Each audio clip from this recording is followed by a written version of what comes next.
제1장 서론. 저는 오늘 저녁 이 자리에 참석한 분들 가운데 이 교회에 속해 있지 않으면서도 로마서 강해에 함께 계속 참여하고자 하는 우리 친구들을 환영하는 바입니다. 저는 주로 그들을 위해서 이 예배가 정상적으로 어떻게 운영될 것인지를 지금 시사하여 드리고 싶습니다. 무엇보다 먼저 이 모임이 예배임을 강조하고 싶습니다. 이 모임은 예배의 한 경우입니다. 저는 예배 없이 하나님의 말씀을 상고하는 것을 인정치 않는 사람들 중 하나입니다. 성경은 보통의 책이 아닙니다. 하나님의 책이요, 하나님에 관한 책이요, 하나님과 사람의 관계를 말하는 책입니다. 그러므로 성경을 연구할 때마다 반드시 예배를 드리고 있어야 합니다. 다른 말로 해서 이 위대한 서신을 단순히 이지적으로나 학문적인 방식으로 숙고하지 말자는 것입니다. 로마서는 한 위대한 목회자에 의해서 편지로 쓰여진 책입니다. 전문가들이나 교수들을 위해서 쓰여진 신학적 논문이 아닙니다.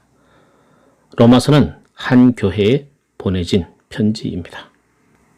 다른 모든 신약 문헌들과 마찬가지로 로마서도 매우 실제적인 도움과 목적을 갖고 있습니다. 사도는 로마에 있는 그리스도인들을 도와 그들을 세워주고 참 거룩한 믿음으로 그들을 경고케 해주고 싶었습니다. 하나님께서 바로 그 일을 원하셨습니다. 저도 할 수 있는 대로 분명히 바로 그 일을 하려고 애를 쓸 것입니다.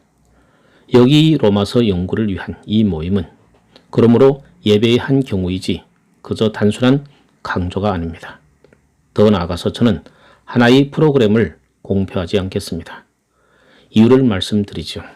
하나님의 말씀을 연구해 나갈 때 언제 그 일이 끝나게 될지 정확한 시간을 전혀 알 수가 없기 때문입니다.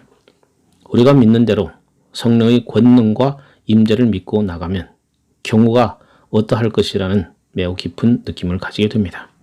우리는 체험을 통해서 성령께서 갑자기 임하심을 압니다. 이지를 밝혀주고 마음을 감동하여 주십니다. 저는 성경을 파헤쳐 연구하는 사람은 누구든지 성령의 감동을 받을 만반의 준비를 언제나 하고 있어야 한다고 믿습니다. 그렇기 때문에 우리 가운데 어떤 사람은 설교를 방송하지 않습니다. 이런 문제에 있어서 시간표에 딱 들어맞게 하기가 어렵기 때문입니다. 성령께서 갑자기 설교자를 사로잡으면 그 방송 예배에 어떤 일이 일어나겠습니까? 그렇습니다. 우리가 지금 모이는 이 모임은 정확히 그와 같은 경우입니다. 저도 계획을 세워 어떤 분량으로 나누어 놓을 수는 있습니다. 그리고 어떤 몇 가지 요점을 말할 수도 있습니다. 그래서 하나의 일람표를 만들 수도 있습니다. 그러나 말씀드리다시피 성령께서 저와 제 아이디어들과 제가 세울 수 있는 어떤 작은 프로그램을 위압적으로 지워버리시기를 간절히 소망합니다. 그래야 저는 매 주간마다 그 성령의 인도와 지도하심을 의뢰해 나갈 것입니다.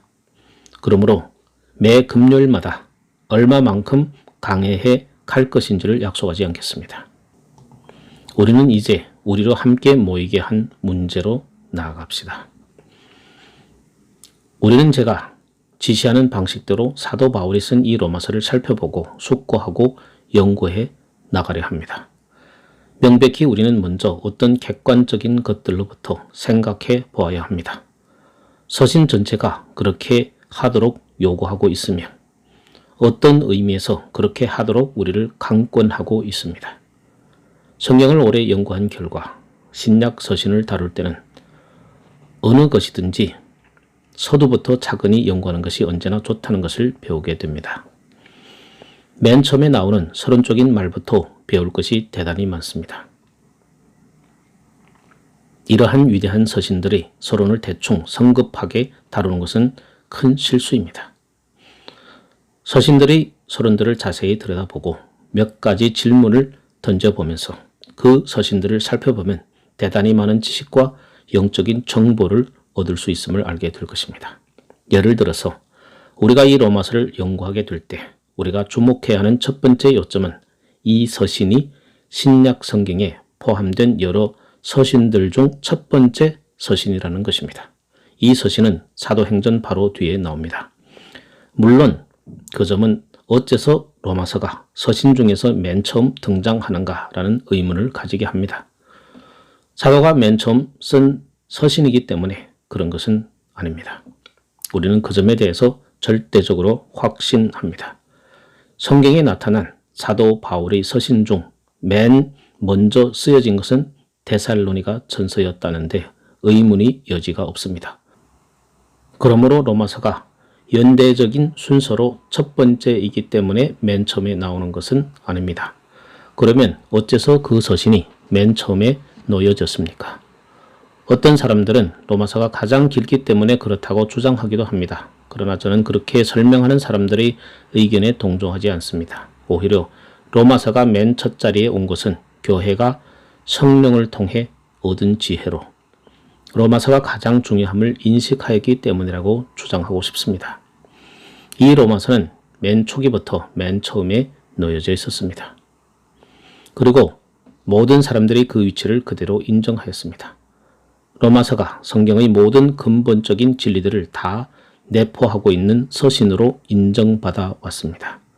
사도행전에서 보는 바로 교회가 형성되고 세워지며 확산될 때 교회는 언제나 모든 교회들을 말합니다. 교회는 언제나 자리를 잡고 설 초석이 되는 근본 진리를 생각하고 있어야 했습니다. 그 일이 무엇보다 자연스러운 것이 아니고 무엇이겠습니까? 사도 바울은 고린도 교회에 보낸 편지에 이 닦아둔 것 외에 능히 다른 틀을 닦아둘 자가 없다고 말합니다. 그는 다시 여기서 그 모든 동일한 터가를 진리를 닦고 있습니다. 자, 그 점이야말로 우리가 강조해야 되는 당연한 요점입니다. 지난 수세기 동안 기독교회는 로마서가 다른 무엇보다 근본적인 진리를 다루는 서신이라는 보편적인 견해를 취해 왔습니다. 교회사를 살펴보면 시대마다 그 사실이 입증되어 왔음을 알게 될 것이라고 저는 생각합니다. 어떤 의미에서 로마서가 성경에 나오는 어떤 다른 책보다도 교회사에서 더 중요하고 중차대한 역할을 해왔다고 말해도 결코 과장이 아닙니다. 그러므로 매우 큰 의미를 지닌 것입니다. 우리는 전체 성경을 읽고 연구해야 합니다. 그렇습니다. 그러나 교회사를 통해 보아 어떤 특별한 책이 예외적으로 두드러지게 사용된 것처럼 보이는 것이 명백하다면 그 책에 대하여 더 특별한 관심을 기울이는 것이 당연한 일이겠죠.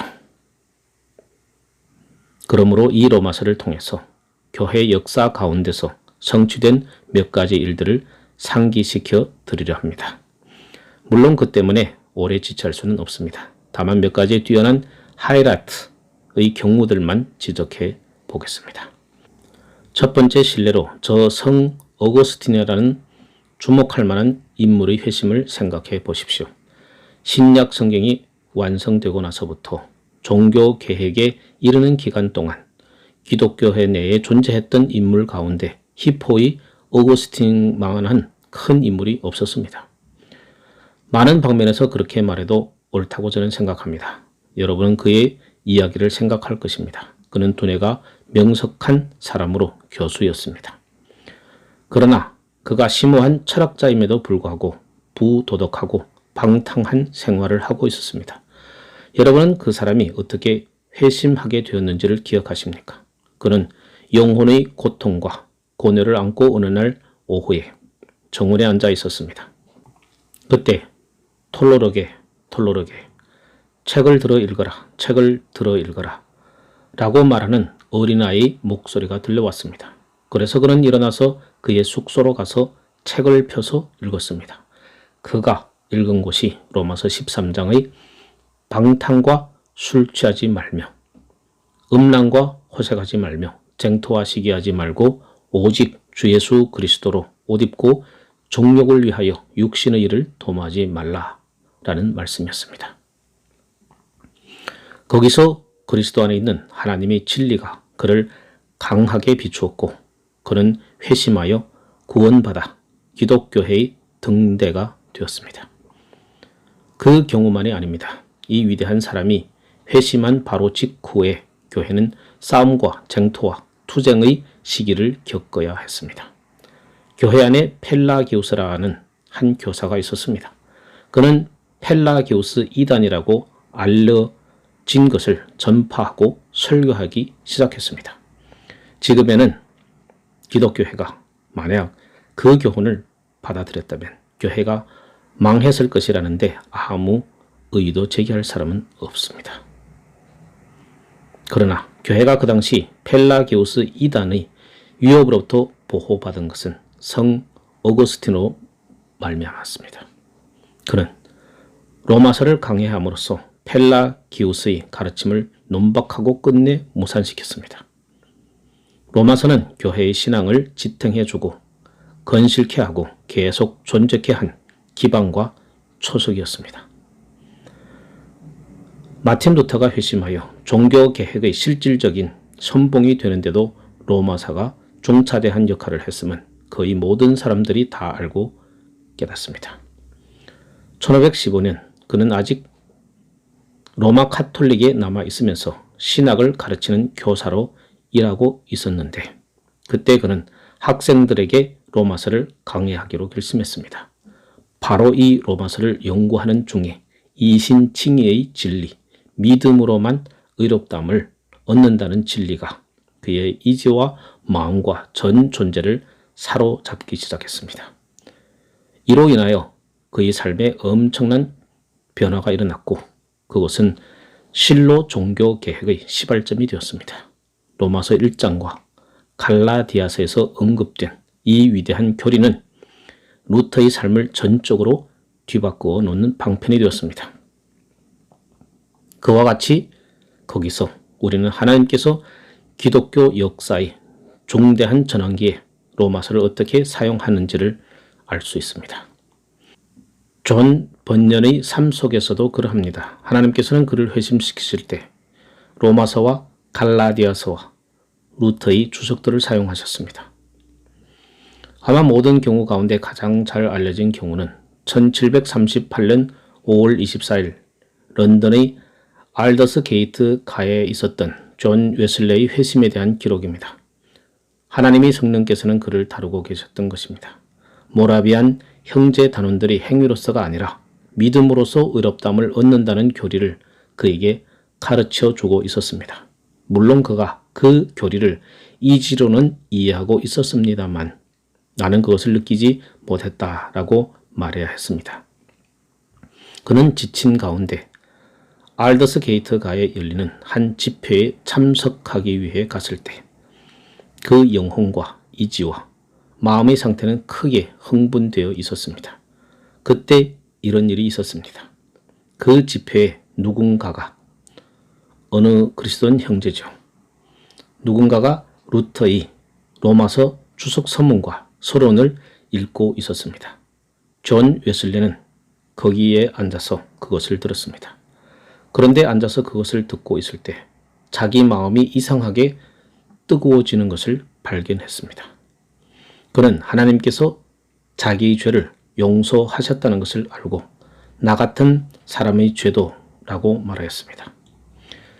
그는 그때 거기서 어떤 확신을 가지게 되었습니다. 그 확신은 그로 하여금 아무런 능력도 바라지 못하는 보잘것없는 설교자로부터 위대하고 능력 있는 복음 전도자로 바꿔놓았습니다. 저는 성령께서 이 로마서를 사용한 신뢰를 하나만 더 들어보겠습니다. 19세기 초 유럽 대륙에는 주목할 만한 한 복음 운동이 있었습니다. 특히 그 운동은 스위스에서 시작되어 프랑스로 번져나갔고 화란에까지 확실한 영향을 끼쳤습니다. 그 당시 유럽 대륙의 개신교는 매우 형식적이고 죽어 있는 상태였습니다. 그런데 갑자기 이 새로운 빛이 들어와 부흥이 일어났고 그것은 급기야 매우 주목할 만한 운동을 불러일으켰습니다. 그 일은 다음과 같은 양식으로 일어났는데 그것을 아는 분이 여러분 중에 얼마나 될까 의심이 갑니다. 할데인이라 이름하는 두 사람의 스콜랜드 사람이 있었습니다. 곧 로버트 할데인과 제임스 알렉산더 할데인입니다. 그들은 평신도들이었습니다. 그러나 그쯤에 그들은 스코틀랜드와 다른 지역에서 하나님께 크게 사용되고 있었습니다. 로버트 할데이는 스위스로 가서 제네바에 머물게 되었습니다. 그가 하루는 노천 강단의 한 좌석에 앉아 있는데 자기 바로 옆에 앉은 젊은 두 청년이 대화하는 것을 듣게 되었습니다. 그는 그들이 신학생임을 알았습니다. 게다가 그들이 복음적인 의미에서 진리에 대해 무지하다는 것과 그 결과 그 두 사람 다 복음의 능력에 대해 알지 못하고 있음을 알게 되었습니다. 그리고 바로 이 점이 그의 마음을 짓눌렀습니다. 그는 여러 번 그들을 만났고 결국에는 그들을 돕기 위해 무언가를 해야 하겠다는 결심을 하게 되었습니다. 그래서 로버트 할데이는 이 학생들을 초청했습니다. 그 학생들은 다른 친구들을 데리고 그의 방으로 왔습니다. 그는 그 학생들과 함께 이 로마서를 가지고 한 절 한 절 연구하며 파헤쳐 나갔습니다. 그러면서 로마서의 위험에 차고 영광스러운 진리들을 접하게 해주었습니다. 이렇게 하도록 그를 인도하신 성령께서는 그런 일을 할 때 그를 높여주셨습니다. 그런데 이 대단치 않은 모임이 귀한 몇 사람의 회심을 불러왔습니다.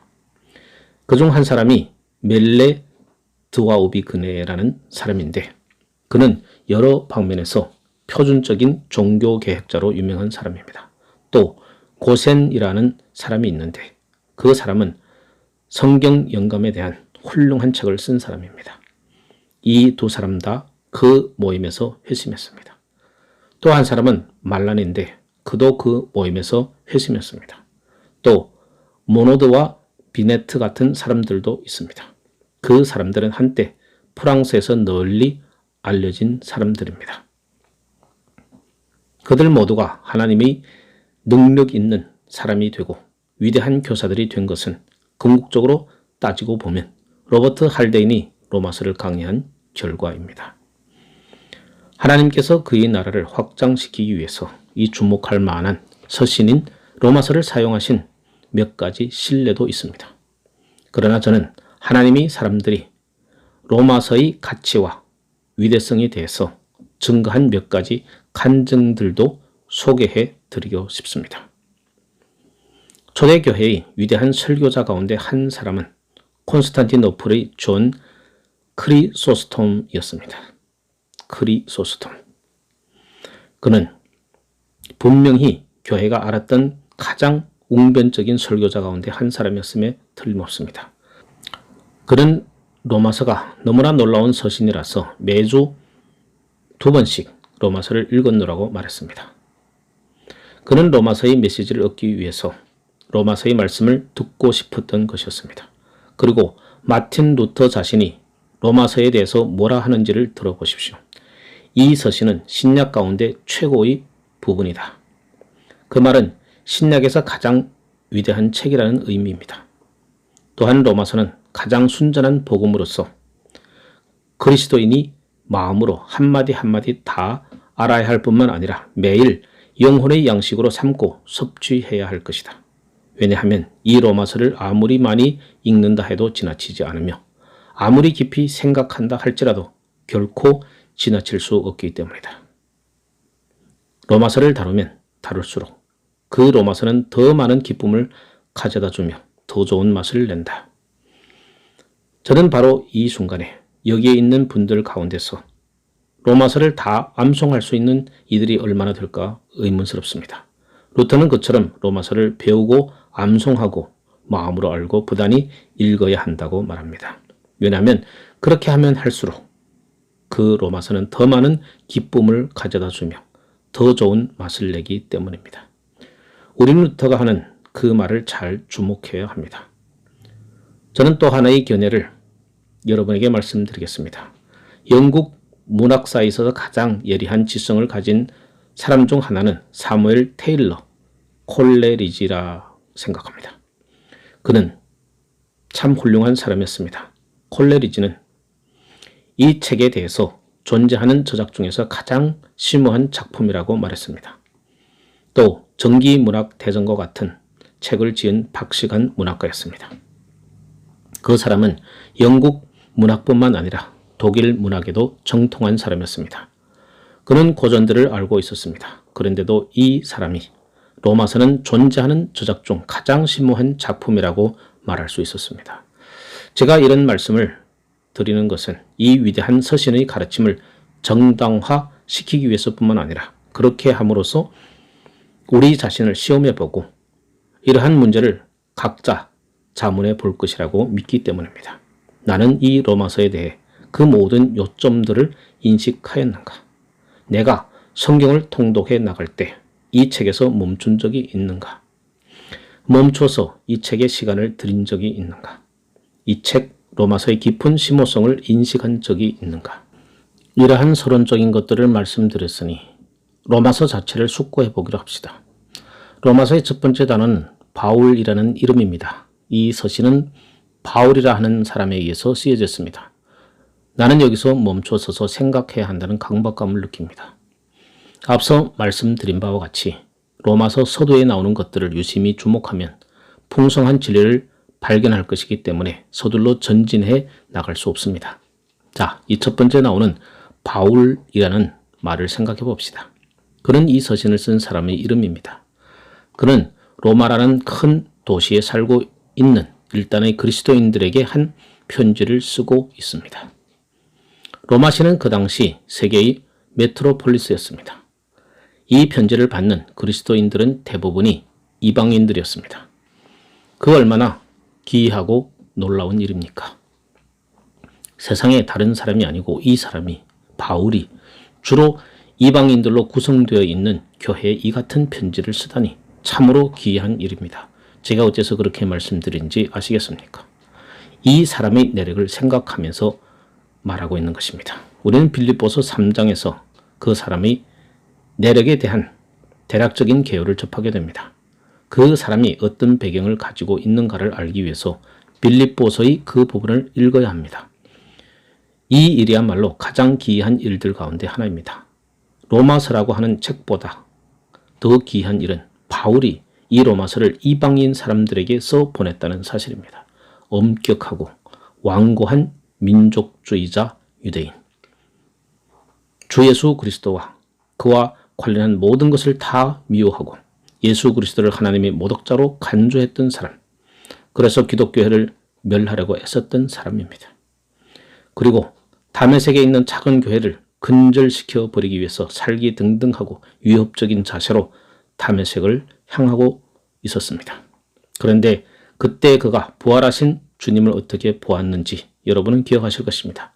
급기야 그 사람의 인생은 전체가 바뀌었고 믿음을 방어하는 능한 변호사가 되었고 이방인들에게 복음을 전하는 사도가 되었습니다. 저는 우리가 조금 더 분석해 보아야 할 것이 있다고 생각합니다. 왜냐하면 하나님께서 그에게 맡기신 그 특별한 사역을 위하여 이 사람을 준비하신 기이한 방식을 살펴보면 깊은 인상을 받지 않을 수 없기 때문입니다. 그는 어떤 류의 사람이었습니까? 저는 이미 이 사람의 회심에 대해서 말씀드렸습니다. 그러나 그 사람 자체에 대해서 좀 더 생각해 봅시다. 여러분은 그 사람에게서 무엇을 발견합니까? 그 사람은 천성적으로 비상하고 예외적인 능력을 부여받은 사람이었습니다. 그 점에 하등의 의문이 없습니다. 그의 모든 서신서에서 그 점이 어느 곳에서나 드러나 보입니다. 사도행전에 나오는 그의 이야기 속에서도 그 점을 발견합니다. 이 사람은 의심할 여지 없이 위대한 두뇌를 가진 사람이었습니다. 교회 내에서뿐만 아니라 세상적으로도 그러하였습니다. 전혀 그리스도인이 아닌 사람들도 그 점은 인정합니다. 제2차 세계대전 끝날 무렵에 런던에서 각 세대의 비범한 지성인들이라는 1년의 연속 강좌가 개설되었습니다. 그 강좌들을 주최한 측은 세속적인 어느 공회였습니다. 그러나 거기서 다루어지는 인물들 목록 중에 사도 바울이 들어있었습니다. 그들은 사도 바울이야말로 여러 세대에 빛나는 비범한 지성인 중에 하나였음을 인정하지 않을 수가 없었기 때문입니다. 사도 바울이 행한 모든 일에서 그 점은 매우 명백히 드러납니다. 그의 엄청난 이지력과 논리와 증거와 사실들을 열거하며 증명하는 방식을 주목하지 않을 수 없을 것입니다. 천성적인 본성의 입장에서 그를 살펴보고 그가 가진 비상한 능력을 생각해 보기만 하더라도 그는 참 놀라운 사람이었습니다. 그러나 거기다가 그의 출생과 그의 성장 과정과 학문적 수련을 주목해 보십시오. 저는 여러분에게 하나님께서 그 사람에게 맡기신 이 위대한 일을 위하여 그 사람을 어떻게 준비하고 계신가를 보여주려고 합니다. 그의 이름 자체가 그 모든 점을 우리에게 암시해 줍니다. 무엇보다 그는 먼저 한 사람의 유대인이었습니다. 그는 그 점에 대해서 모든 것을 우리에게 말했습니다. 히브리인 중에 히브리인이요, 베냐민 지파에 속한 자요 등등 말입니다. 그렇습니다. 그러나 그뿐만 아니라 그는 바리새인으로 수련받았습니다. 가말리엘 문화에서 배우는 특권도 얻었습니다. 가말리엘은 그때 당시 바리새인들 중에서 가장 큰 선생이었습니다. 거기서 그는 전문적인 교육을 받았고 유대 율법에 대한 한 전문가가 되었습니다. 적어도 바리새인들이 가르치고 해석하는 차원에서 율법의 전문가가 되었다는 말입니다. 그는 다른 모든 사람들을 능가했음을 말해줍니다. 그는 분명히 모든 시험에서 수석을 차지했을 것입니다. 그는 지식과 정보를 쉽게 흡수할 수 있었습니다. 그러므로 그는 바리새인 중의 바리새인이요, 유대적인 관점으로 하나님의 말씀을 이해하고 해석하는 데 전문가가 되었습니다. 그렇습니다만 그에게 또 하나의 특기할 사항은 로마 시민으로 태어났다는 점입니다. 사도행전에서 보면 그가 잡힌 후에 자기를 변호했을 때 결코 작지 않은 도시 로마의 시민임을 밝히고 자기가 자유인으로 태어났음도 고백합니다.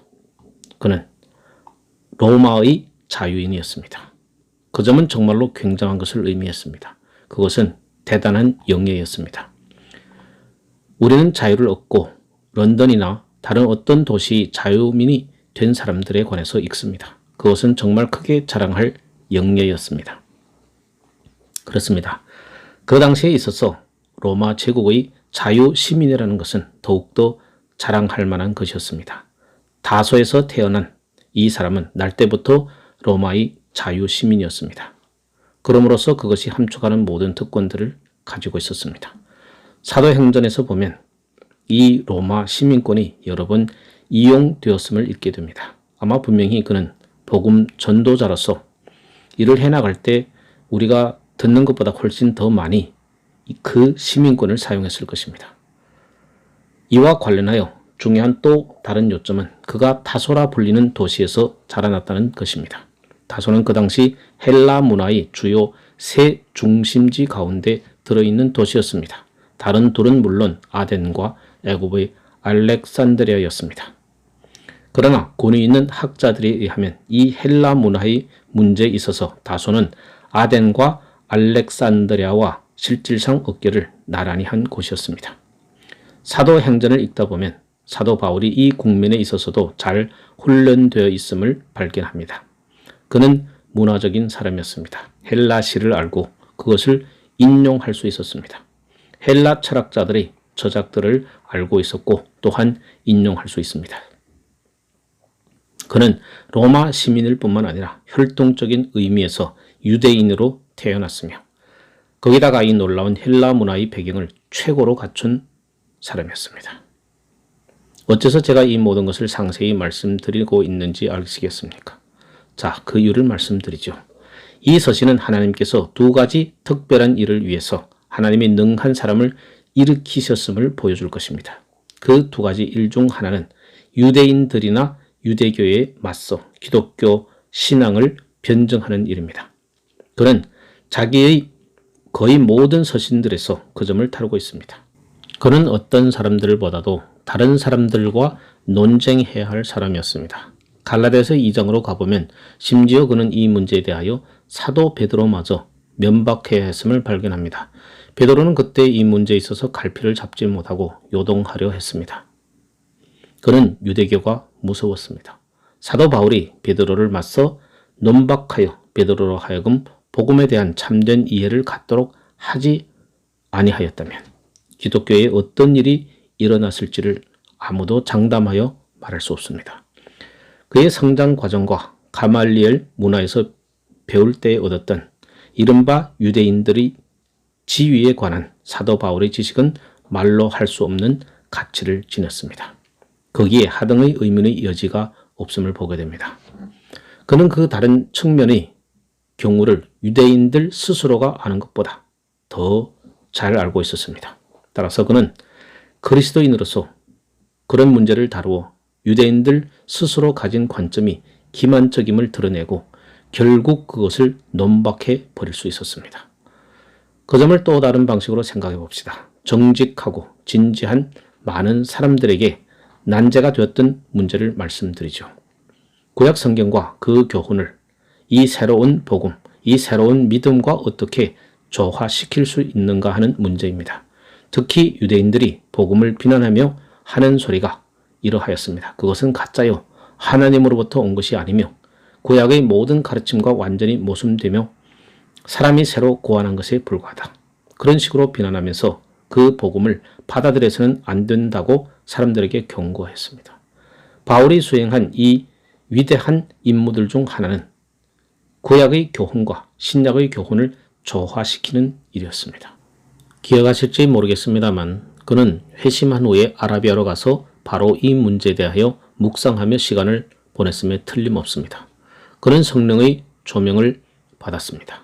그는 자기가 그처럼 잘 아는 성경을 파고 들어갔습니다. 그는 성경 어느 곳에서나 그리스도를 발견하였습니다. 그래서 이 서신들을 쓸 때쯤 되어서는 자기 나름대로 성경 인용표를 만들어 적재적소에 사용할 수 있었을 것입니다. 그는 자기의 성장 과정과 배경 때문에 유대인의 경우들을 속속들이 잘 알고 있었습니다. 그 모든 것이야말로 그에게 있어서는 말로 할 수 없는 가치를 지닌 것이었습니다. 이 하나님의 사람이 소명받은 두 번째 큰 일은 이방의 사도가 되는 것이었습니다. 그는 이 로마서 15장에서 그 점을 말하고 있습니다. 그는 이방인의 사도로서 자기가 맡은 직무를 크게 생각했습니다. 바로 그 점에 있어서 그가 로마 시민이었다는 것이 값으로 따질 수 없이 귀했음을 보여줍니다. 헬라 문학과 문화에 대한 그의 지식이 동등한 가치를 지니고 있었음에 틀림이 없지 않습니까? 그 사람은 전할 복음을 가지고 있는 사람일 뿐만 아니라 자기의 전도를 받은 사람들을 이해하는 사람이었습니다. 그래서 로마서 9장에서 그 문제를 어떻게 표현하고 있는지 살펴보십시오.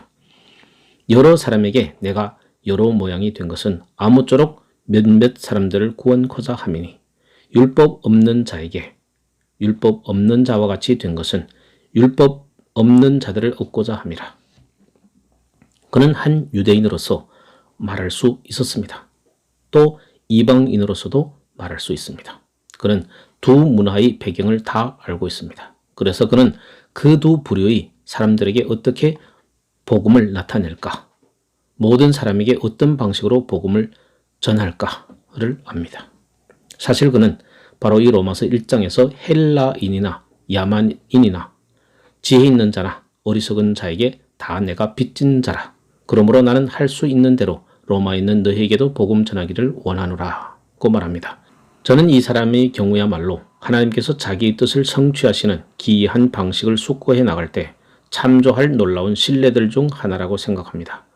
하나님께서 그가 맡기신 이 모든 일들을 위해서 이 사람을 어떻게 준비시키셨습니까? 그러나 우리는 이 현 시점에서 우리 자신에게도 실질적인 가치를 지닌 매우 중요한 원리를 대하게 되었습니다. 저는 그것을 이렇게 지적해 보겠습니다. 성령과 그의 사역이 천성적인 재능과 배경에 대해 어떤 관계를 가지고 있는가? 때로 그 문제가 하나의 난제로 등장하고 사람들은 자주 그 문제를 논의해 왔음을 저는 압니다. 흔히 그 문제를 놓고 큰 혼란이 야기되기도 했습니다. 오늘날에도 그렇다고 저는 생각합니다. 사람이 일단 회심하여 성령의 은사만 받으면 다른 것은 그 어느 것이라도 전혀 문제가 되지 않는다고 생각하는 사람들이 있는 것 같습니다. 필요한 것은 바로 그 회심과 성령의 은사이며 천성적인 재능은 전혀 문제가 되지 않는다.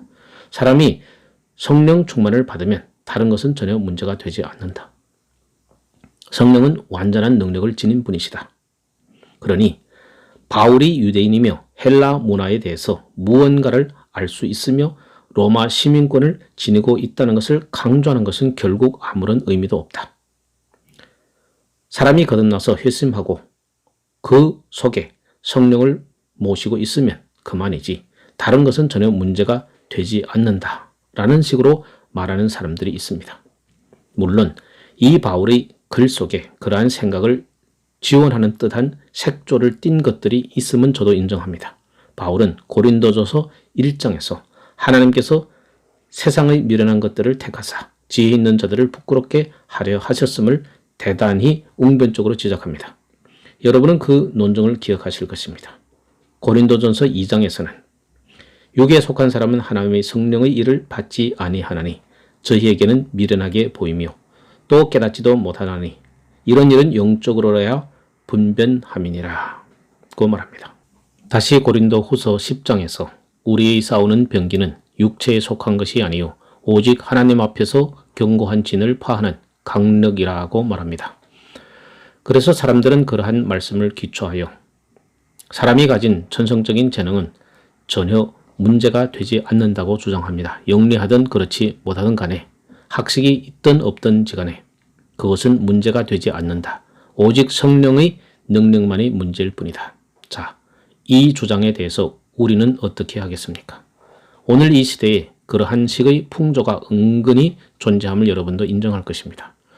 어떤 이유 때문에 복음의 일과 관련하여 천성적인 재능, 위대한 천성적인 능력도, 총명이나 지식이나 학문적 수련도 그렇게 많지 않아야 하는 것이 우리 자격이라고 보는 것 같습니다.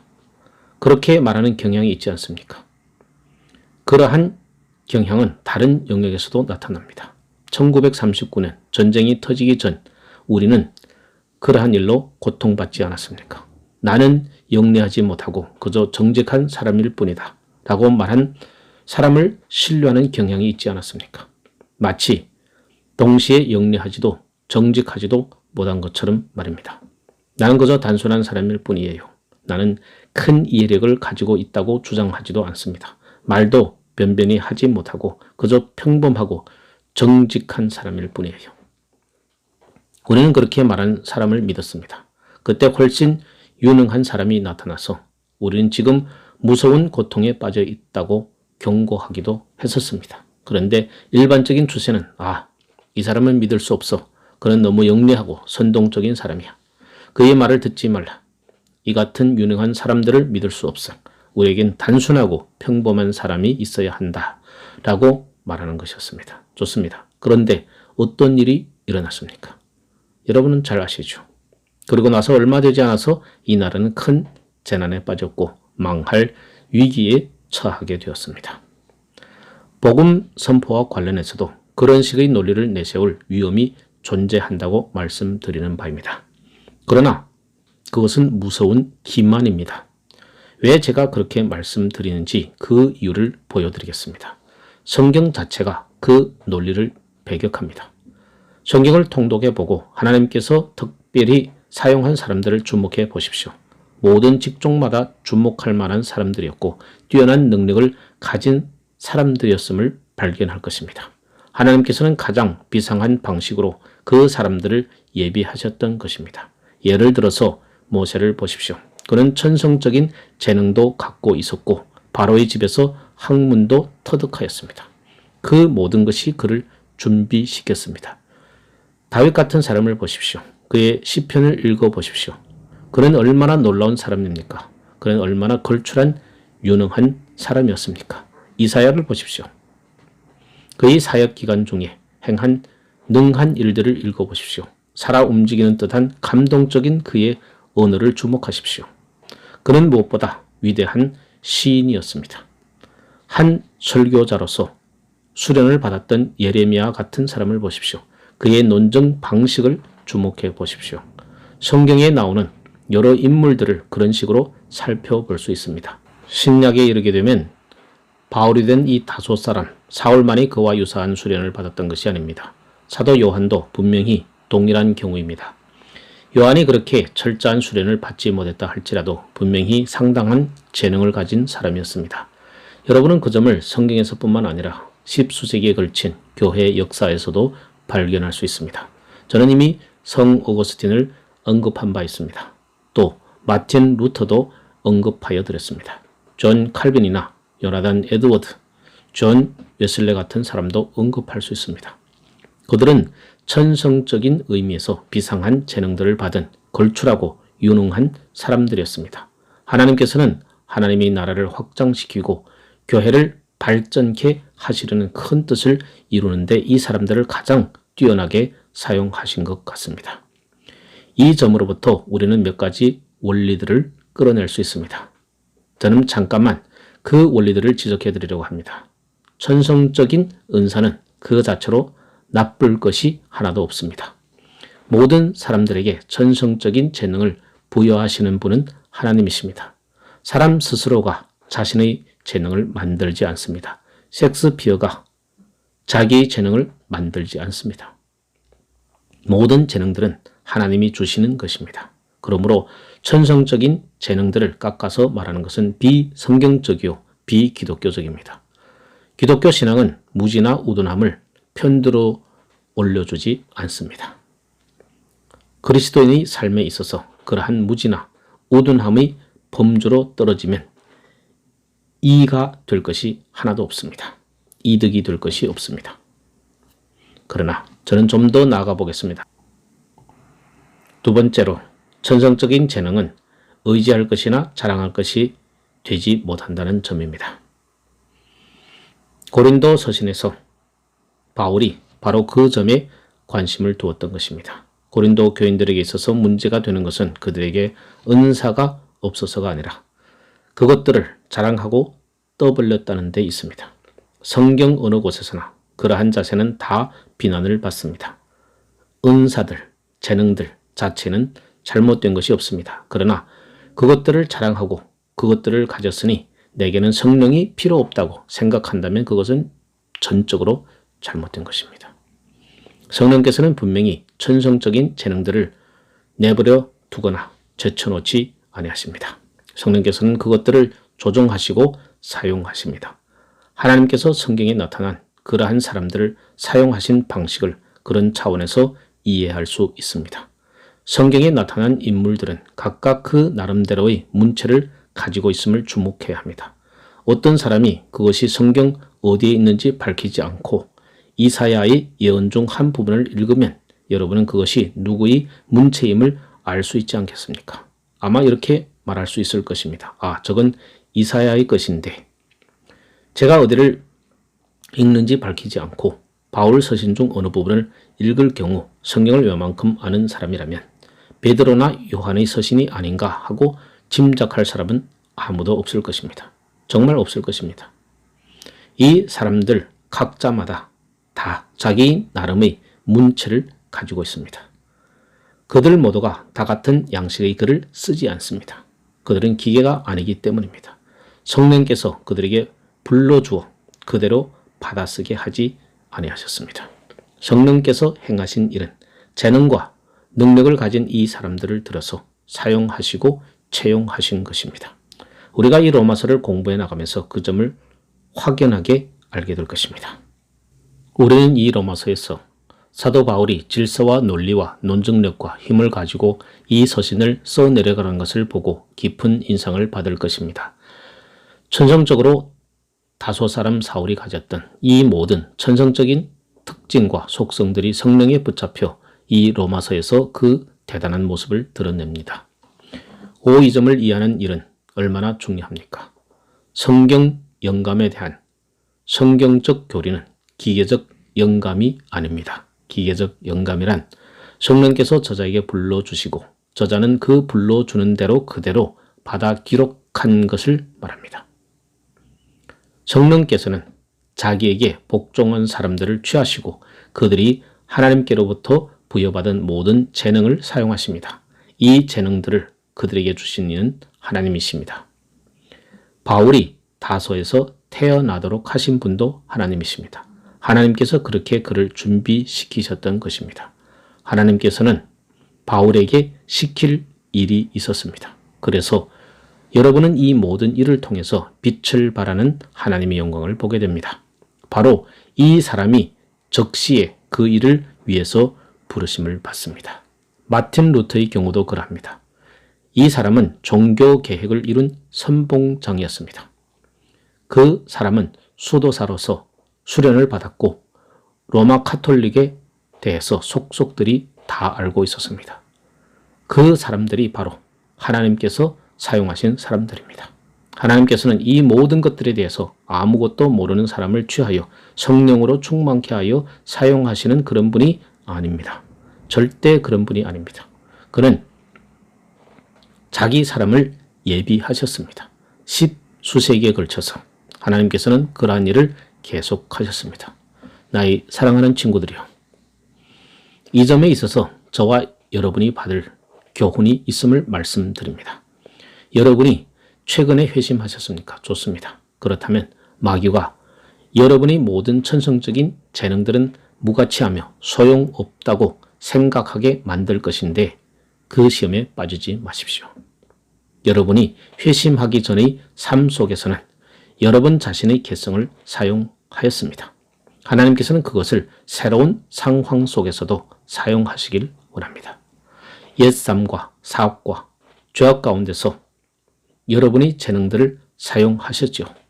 바로 그 같은 재능이 그리스도를 증거하는데 그리스도인으로서 맡겨진 임무를 감당하는데 역시 사용될 수 있습니다. 바로 그것이 제가 여기서 발견하는 교훈입니다. 우리는 모두 다 재능을 가지고 있습니다. 그러므로 하나님께서 사용하시도록 그 재능들을 하나님께 돌려드리십시오. 여러분은 다른 어느 누구와 똑같이 행하려고 하지 마십시오. 그렇게 되도록 창조받지 않았습니다. 하나님께로부터 받은 은사들을 하나님께서 사용하시도록 드리십시오. 그래서 저는 제 방식대로, 여러분은 여러분의 방식대로, 다른 사람들은 그들이 나름의 다른 방식대로 행해야 합니다. 그리하여 모든 사람들이 각 파트별로 나누어서 힘찬 찬양을 하나님께 드리는 큰 성가대처럼 모두 합하여 하나가 될 수 있습니다. 하나님께서는 자연과 창조계를 통해서 역시 같은 일을 행하십니다. 같은 꽃이 하나도 없고 같은 새가 하나도 없습니다. 모든 피조물마다 그 나름의 다른 특징을 가지고 있습니다. 그러므로써 하나님께서는 자연의 다양성과 매력을 통해서 자신의 영광을 드러내십니다. 바울 그렇습니다. 그 사람은 털을 닦고 유대교를 대항하여 진리를 파수하고 진리의 모든 영광을 이방인들에게 전하기 위해서 꼭 필요한 인물이었습니다. 앞으로 알게 될 것입니다만 예수 그리스도의 종 바울은 사도로 부르심을 받았고 하나님의 복음을 위해서 구별되었습니다. 아멘.